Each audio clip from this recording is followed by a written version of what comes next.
यहाँ पर gate number 1 से काउंटिंग एजेंट जो पॉलिटिकल पार्टी के लोग होते हैं उनका एंट्री होगा। कोई भी असामाजिक तत्व अगर किसी प्रकार की विधि व्यवस्था को भंग करने के लिए कोशिश करेगा, उनको सख्ती से निपटाया जाएगा। आसपास इलाकों में भी पूरी सुरक्षा बढ़ाई गई है। इसके जो एएन कॉलेज के 100 मीटर के परिधि में वाहन की एंट्री बिल्कुल प्रतिबंधित रहेगा।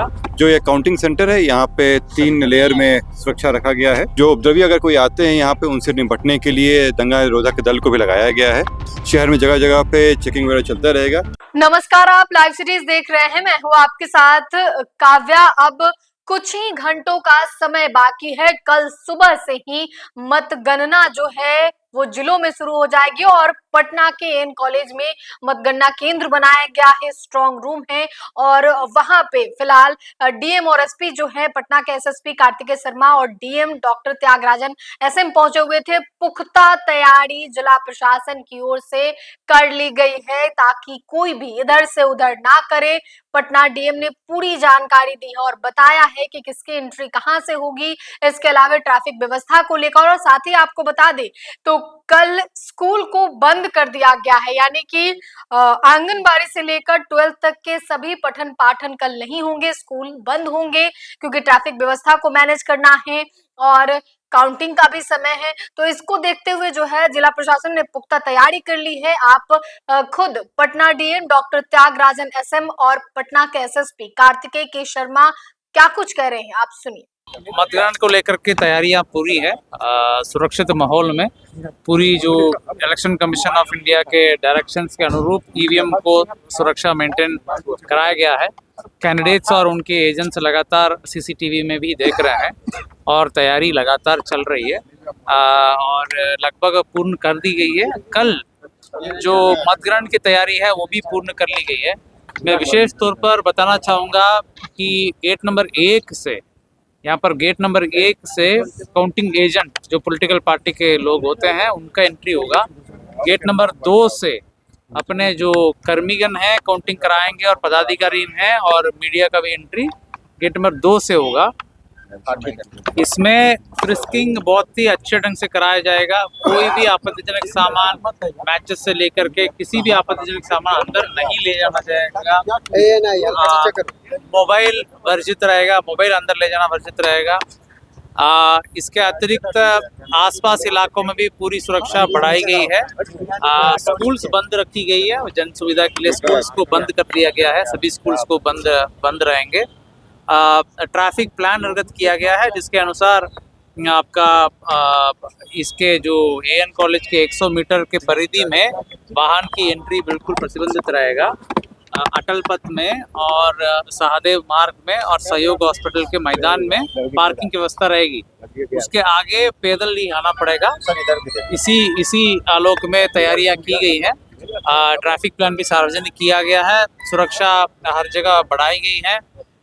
सीएपीएफ की कंपनीज भी बहुत संख्या में, अच्छी संख्या में हमारे पास हैं। तो ग्रामीण इलाकों में भी ध्यान रखा जाएगा। किसी भी इलाका में जो संवेदनशील हम लोग मानते हैं उन इलाकों में भी गश्ती बढ़ाई गई है और गतिविधियां बढ़ाई गई है पुलिस की। और कोई भी असामाजिक तत्व अगर किसी प्रकार की विधि व्यवस्था को भंग करने के लिए कोशिश करेगा, उनको सख्ती से निपटाया जाएगा। कितने मजिस्ट्रेट कर्मी लगाए गए? संख्या एग्जैक्ट हम दे देंगे, लेकिन बड़ी संख्या में पुलिस पदाधिकारी और मजिस्ट्रेट की प्रतिनियुक्ति और पुलिस बल की प्रतिनियुक्ति की गई। किस तरह से तैयारी मोकामा और दानापुर में तैयारी की गई है पुलिस? तो मोकामा और दानापुर में सीएपीएफ अलग से हम लोगों ने दिया है और वहाँ पर लगातार हम लोग देख रहे हैं, उनको स्थिति जायजा ले रहे हैं। जो भी इस प्रकार की एलिमेंट्स हैं जो विधि व्यवस्था को भंग कर सकते हैं, उनको चिन्हित भी किया जा रहा है। वैसे एलिमेंट्स के विरुद्ध कठोर से कठोर कानूनी कार्रवाई करना है, गिरफ्तारी करना है, प्रिवेंटिव डिटेंशन करना है। जो आवश्यक कार्रवाई है सब हम लोग करेंगे। सर, विपक्षी दल के कुछ नेताओं ने साफ अनाउंस किया है कि अगर कुछ धांधली होती है तो कल नेपाल जैसे हालात उत्पन्न कर दिए जाए। भड़काऊ बयान दिया गया है। देखिए, बयान क्या है मुझे देखना पड़ेगा, लेकिन हम लोग पूरी तरह पारदर्शिता के साथ इलेक्शन कमीशन के गाइडलाइंस के अनुसार काम कर रहे हैं। सभी प्रकार के जुलूस सर बंद रहे हैं। बिल्कुल, विजय जुलूस बिल्कुल प्रतिबंधित रहेगा। कोई भी व्यक्ति 100 मीटर के परिधि में 5 लोगों के ऊपर जमा नहीं होने देंगे। 144 सीआरपीसी जो पहले था अभी 163 बीएनएसएस कहा जाएगा। उसके तहत आदेश निकाला गया है।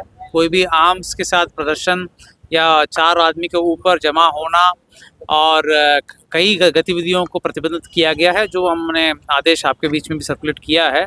इसको भी आप चाहेंगे कि लोगों के बीच में सर्कुलेट करें। मैं आम जनता से ये भी बताना चाहूँगा कि ईसीआई का वेबसाइट है, ईसीआई के वेबसाइट में जा कर के आप आराम से विधानसभावार रिजल्ट आराम से राउंडवार देख सकते हैं। यहाँ आने की कोई ज़रूरत नहीं है, यहाँ अनावश्यक भीड़ रहना बिल्कुल मना है। सभी कार्यकर्ता और सभी जनताओं से मैं यही अनुरोध कर रहा हूँ कि यहाँ नहीं आवे, बैठ करके ईसीआई के वेबसाइट में देखें, टीवी में भी रिजल्ट देखें। रिजल्ट जानने के लिए यहाँ आने के लिए कोई ज़रूरत नहीं है। विजय जुलूस सख्ती से प्रतिबंधित कराया गया है। सर इस कॉलेज में पीएचडी विभाग में 2 नाबालिग बच्चे काम कर रहे थे, इस पर क्या कार्रवाई की? उस पर जो भी आवश्यक कार्रवाई है हम उसको जान सके, जो भी आवश्यक कार्रवाई करें। अभी तक पता चला कि नहीं चला सर? जानकारी आप पूरा मामला को प्रकाश में लाए हैं, तो जो भी मटेरियल आप दे दीजिएगा, उसको जो भी आवश्यक कार्रवाई है क्योंकि 2 बच्चे हैं, दे दीजिए, मटेरियल दे दीजिएगा। वो नाबालिग थे, पीएचडी विभाग में काम कर रहे थे। मटेरियल हमको दे दीजिएगा। जो ये काउंटिंग सेंटर है, यहाँ पे 3 लेयर में सुरक्षा रखा गया है। जो जहाँ पे स्ट्रांग रूम है वहाँ पे सीएपीएफ का बल है, बाहरी की परिधि में बीएसएफ का है, और उसके बाहर जो एरिया है उसमें जिला बल को लगाया गया है। जिला बल में भारी संख्या में यहाँ पे सशस्त्र बल भी लगाए गए हैं और लाठी पार्टी भी लगाया गया है। इसके अतिरिक्त ट्रैफिक को सुगम बनाए रखने हेतु यहाँ पे ट्रैफिक की भी व्यवस्था की गई है। जो उपद्रवी अगर कोई आते हैं यहाँ पे, उनसे निपटने के लिए दंगा निरोधक दल को भी लगाया गया है, जिनके पास टीयर गैस भी रहेगा, वाटर कैनन का भी यहाँ पे इंतजाम रखा गया है। आज उसकी प्रैक्टिस भी कराई जा रही है। जो बल यहाँ पे प्रतिनियुक्त रहेगा वो हेलमेट और बॉडी शील्ड के साथ में प्रतिनियुक्त किया गया है, ताकि कोई उपद्रव होता है तो उसको तुरंत निपटारा किया जा सके। इसके अतिरिक्त विभिन्न जगहों पर जो सेंसिटिव एरियाज़ है वहाँ डिप्लॉयमेंट रहेगा। शहर में जगह जगह पे चेकिंग वगैरह चलता रहेगा, ताकि कोई भी जो उपद्रवी हैं वो यहाँ नहीं आए, किसी तरह का उपद्रव फैला नहीं सके। सर एन कॉलेज के बाहर कितने लेयर में सुरक्षा रहेगी? जैसे मैंने बताया कि आप लोगों को 2 चीज़ें हम लोग देख रहे हैं। बाहर में जो जिला बल है वो इसमें सुरक्षा देखने के लिए है, और इसके अलावा ट्रैफिक का भी हम लोग प्रतिनियुक्ति कर रहे हैं, जो ट्रैफिक सुगमता बनाए रखेगा। इसके अतिरिक्त जो उपद्रवी से निपटने के लिए जो दंगा निरोधक दल है उसकी प्रतिनियुक्ति की गई है। ग्रामीण क्षेत्र में सर किस तरह से आप हमारे पास इसके लिए जो पोलिंग के बाद के लिए कुछ एक्स्ट्रा जो सीएपीएफ के बल आया है उनको लगाया गया है। इसके अतिरिक्त जो हमारा बल चुनाव कराने गया हुआ था वो भी लौट के आ गया है, उनको भी अपने अपने थानों में भेज दिया गया है। आज जगह जगहों पर फ्लैग मार्च हो रहा है, और जो उपद्रवी हैं उन पे हम लोग नज़र रखे हुए हैं, उन पे कार्रवाई भी किया जाएगा। कल पुलिस बहुत ही मोबाइल रूप में रहेगी वहाँ पे, और जगह जगहों पे चेकिंग करेगी। अगर कोई इस तरह का मामला आता है तो उन पे विधि सम्मत कार्रवाई करते हुए उन पे कठोर दंड किया जाएगा। सोशल साइट्स पे कैसे? सोशल मीडिया के लिए हमारे अलग से एक टीम भी है, और साइबर जो यूनिट है वो इसमें नज़र रखेगी। अगर किसी भी तरह का उसमें जो विधि विरुद्ध कार्य होगा तो उस पर कारण दर्ज करते हुए उन पे कार्रवाई की जाएगी। तो आपने पटना डीएम और एसएसपी दोनों को सुना, दोनों ने ही मतगणना को लेकर जो है पूरी जानकारी दी है, बताया है कि ट्रैफिक व्यवस्था कैसा रहेगा, सुरक्षा बलों की तैनाती कितनी की गई है, मजिस्ट्रेट कितने तैनात किए गए हैं, पुलिस बल की कितनी तैनाती की गई, इन तमाम जानकारी को खुद डीएम और एसएसपी ने दिया है। एन कॉलेज पहुंचे हुए थे, तमाम चीजों का उन्होंने निरीक्षण किया है, जांच किया है, और साथ ही ये भी कह दिया है कि जो भी इधर उधर करने की कोशिश करेगा या करेगा उन्हें सख्ती से निपटाया जाएगा। यानी कि कल काउंटिंग केंद्र पर पूरे शांतिपूर्ण माहौल के साथ काउंटिंग शुरू होगा। तमाम सीटों पर पटना की जो 14 विधानसभा सीट है उसकी काउंटिंग एन कॉलेज में होनी है, उसको लेकर पूरी तैयारी कर ली गई है। आपने डीएम एसएसपी को सुना है। फिलहाल के लिए इतना ही। साथ ही चैनल को सब्सक्राइब करें, फेसबुक पेज को लाइक करें। वीडियो देखने के लिए आपका धन्यवाद।